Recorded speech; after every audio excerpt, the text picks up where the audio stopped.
Bonsoir à tous, bienvenue dans le 19h. Voici les titres de l'actualité. Coronavirus, 55 nouveaux cas confirmés, portant à 275 le nombre total des contaminations. Nous visiterons le CHU Mohamed VI de Marrakech, une des structures qui prennent en charge les patients atteints du Covid-19. Coronavirus très contagieux, transmissible par différents modes, parmi eux les yeux. Nous verrons comment dans ce journal.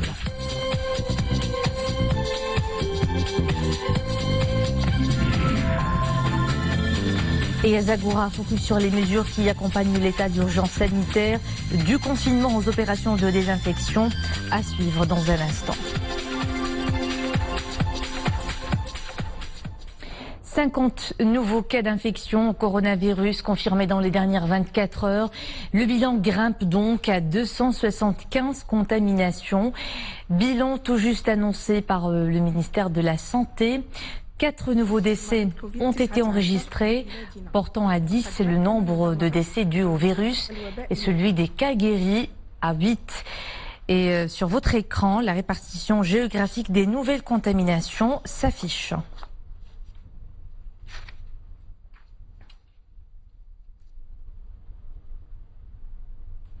Le fonds spécial dédié à la gestion de la pandémie du coronavirus a atteint près de 28 milliards de dirhams. Depuis sa création en exécution des hautes instructions royales, les contributions des institutions et organismes publics et privés et des personnes physiques et morales affluent. Le fonds fait partie des mesures urgentes mises en œuvre pour faire face aux répercussions de la pandémie sur les plans sanitaires, social et économiques.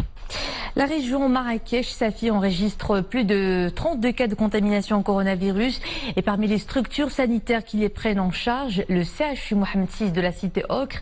L'hôpital a adopté un plan d'action pour renforcer les capacités des services des maladies respiratoires en vue de prodiguer les soins nécessaires au Covid-19. Amina Allah, Mu'tasim Bilal Bouazawi, Au CHU Mohamed VI de Marrakech, l'heure est à la mobilisation. Les équipes médicales en charge du nouveau service Covid-19 reçoivent les premières consignes de la journée. Mais un malade qui va se faire hospitaliser, il prend ce côté. C'est un service qui va recevoir que des patients suspects ou confirmés Covid-19 via un triage spécifique en extra service. Une fois ils seront là, j'étais en train d'expliquer et de simuler un peu aux équipes comment se couvrir afin que le prélèvement et le circuit du patient se passent dans les normes. Doté d'équipements ultramodernes, le nouveau service dédié au Covid-19 assure un service continu aux patients pour une meilleure gestion de la crise sanitaire.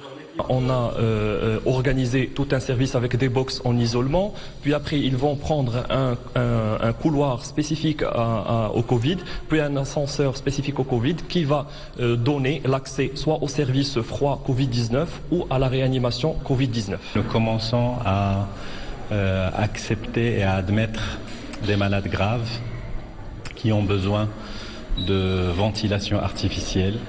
Nous avons préparé 30 lits de réanimation au CHU sur 3 réanimations donc juxtaposées. Au service de pneumologie Covid-19, les équipes de stérilisation travaillent d'arrache-pied. Les jeunes sont également concernés par la pandémie. La maladie de Covid n'atteint pas seulement les personnes âgées, mais également elle atteint les jeunes, que les jeunes sont un mode de transmission, qu'ils doivent protéger leurs grands-parents, ils doivent protéger leurs parents et les personnes fragiles qui ont des comorbidités, qui ont un diabète, une cardiopathie, une hypertension artérielle, qui sont sous traitement immunosuppresseur ou corticothérapie au long cours. À Marrakech, la population fait montre d'un grand civisme et d'un suivi à la lettre des consignes des autorités pour endiguer la pandémie. Tout ce qu'on demande au peuple marocain, c'est de rester chez eux et de nous laisser faire notre travail. Je demande à tout le monde de rester à la maison et de respecter les règles de confinement parce que la situation est quand même assez sérieuse. S'il y a des produits qui connaissent un boom de consommation en ce moment, c'est bien les gels hydroalcooliques, des produits confrontés à une pénurie. Vous en auriez sans doute fait l'expérience en vous rendant chez l'officine du coin. La demande est telle que les unités de fabrication de ces produits mènent une course contre la montre pour répondre aux besoins, mais pas au détriment de la qualité, car les gels doivent obéir aux normes de l'OMS. Reportage Iman Slawi, commentaire Nesrel Hamdawi. Les gels, les solutions hydroalcooliques s'arrachent dans les pharmacies. Coronavirus oblige. Ces produits sans rinçage ne sont pas toujours disponibles au niveau des pharmacies. Alors, les pharmaciens jouent la carte de la sensibilisation à d'autres alternatives. J'encourage les clients à se laver les mains avec de l'eau et du savon. Et quand le gel hydroalcoolique est disponible, j'invite l'utilisateur à ne s'en servir que lorsqu'il est à l'extérieur, principalement après avoir utilisé l'ascenseur ou encore après avoir ouvert la porte de sa voiture. La vente de gel et de solutions hydroalcooliques fait l'objet d'un contrôle rigoureux en cette période de crise sanitaire.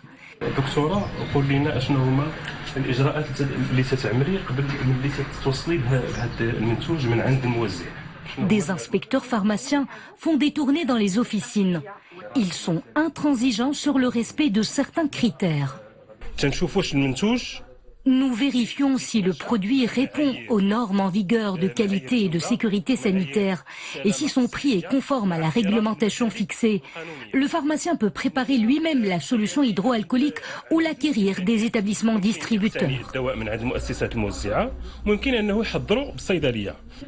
Pour contrôler davantage la production de cette solution indispensable en cette période, le ministère de la Santé a mis en place un système d'autorisation temporaire à l'adresse des sociétés désirant fabriquer ces agents barrières contre le virus. Les sociétés qui ont des unités de production peuvent accéder à travers notre site électronique et déposer des dossiers de demande de fabrication de ces gels et solutions hydroalcooliques, à savoir celles qui ont été mentionnées par le guide de l'OMS.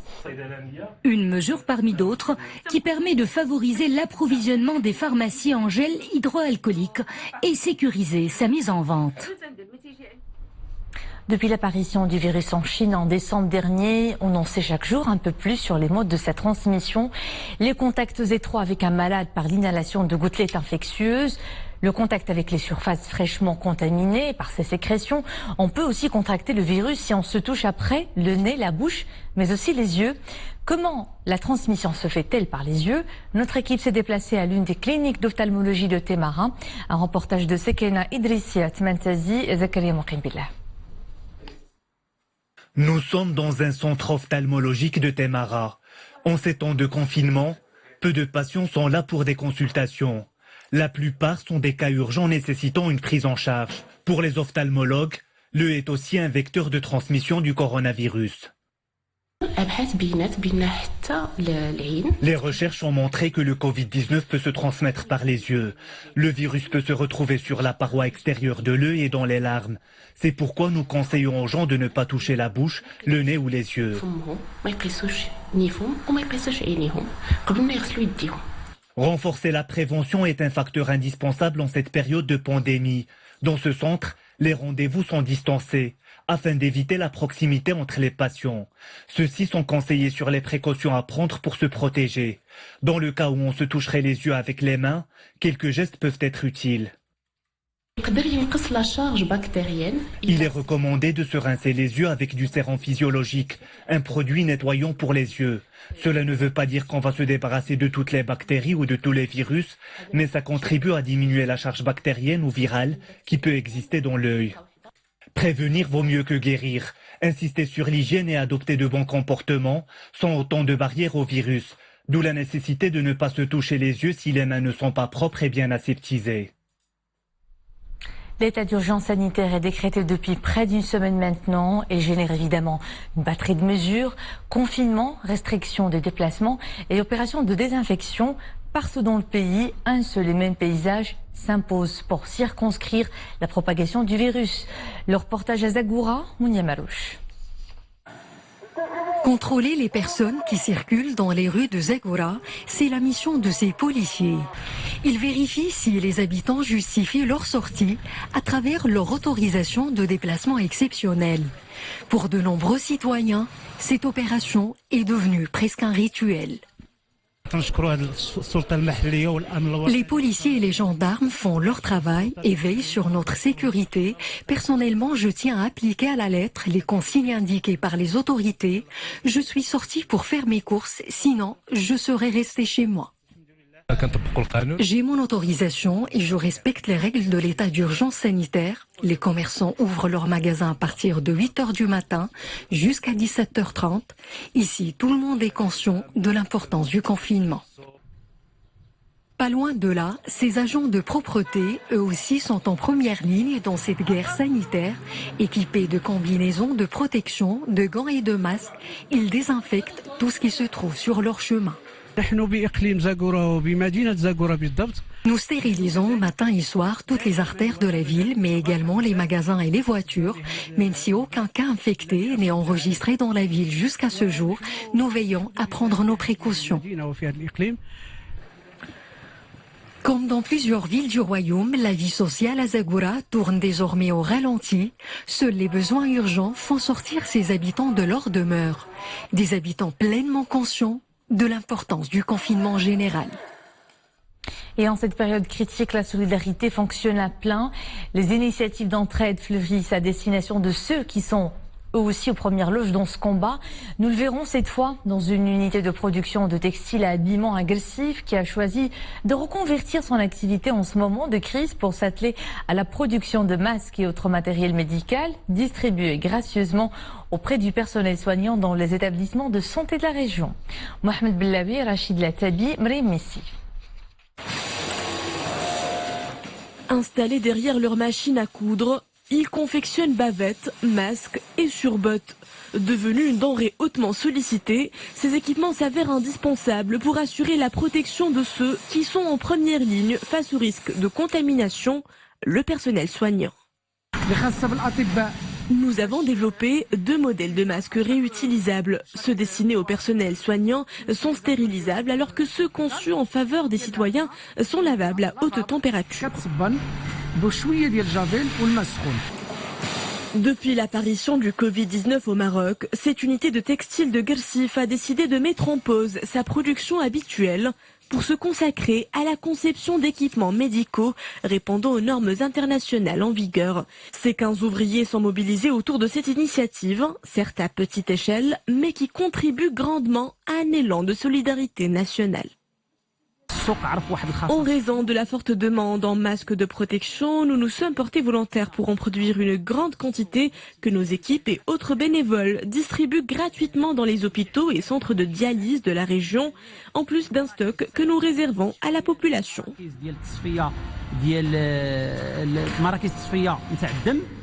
وكذلك التوزيع ديالها العموم الساكنه بالاقليم ديال قرسي. مبادره حميده تشكر عليها الجمعيه.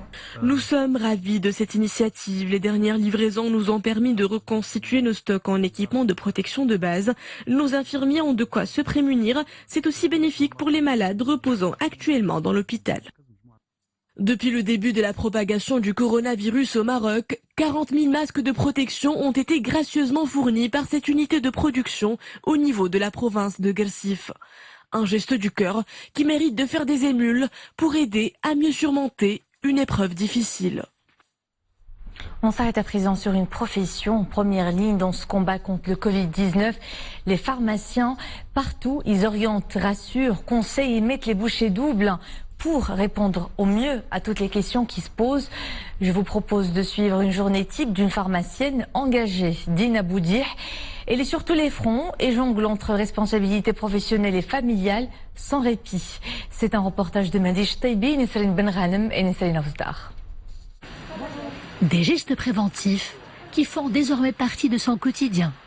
Avant de regagner sa pharmacie, Dina veille à bien désinfecter ses chaussures. Seul moyen d'en découdre avec un virus aérosol et aéroporté. Pour refermer la porte, je remets l'eau de javel sur le chiffon et je nettoie minutieusement les poignées métalliques.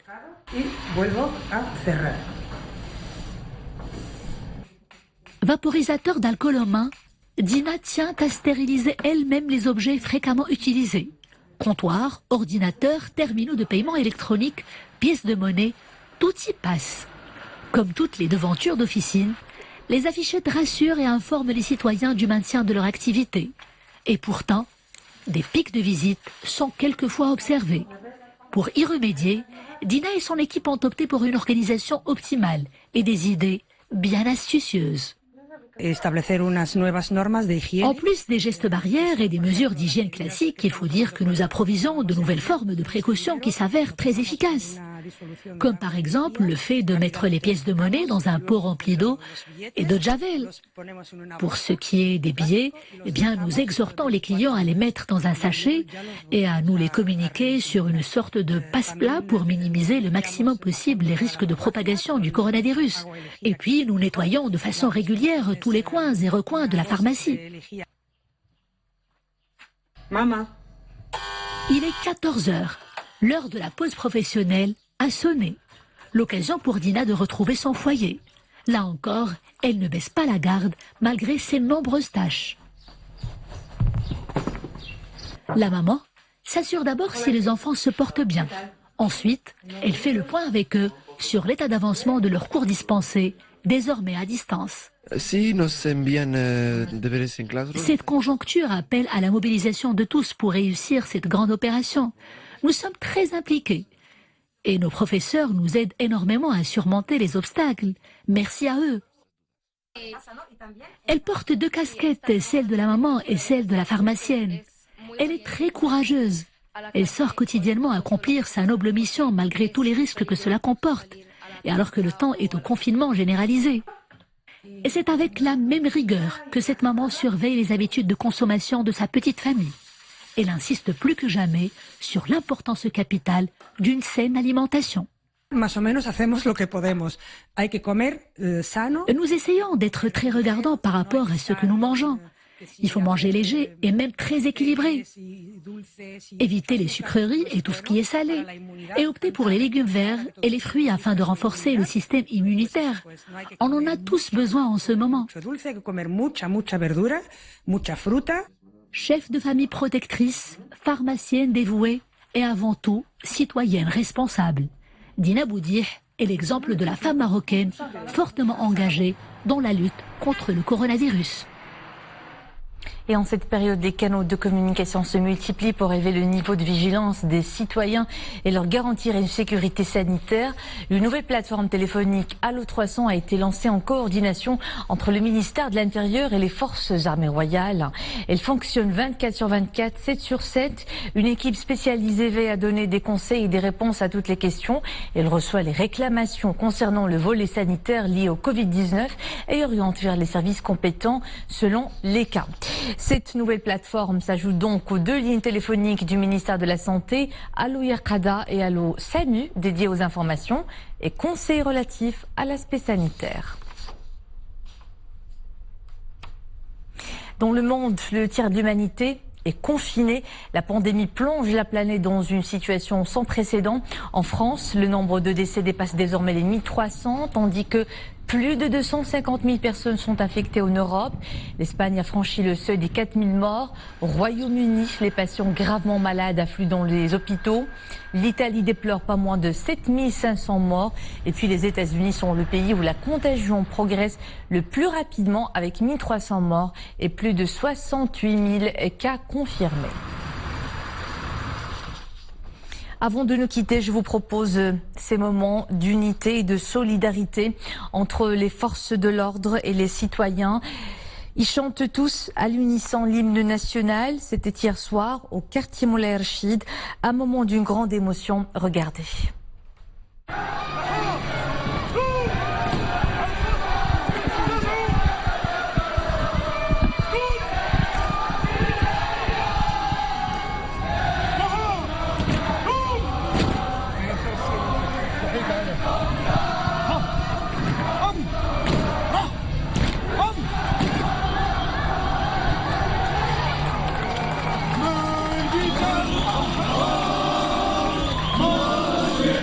Allah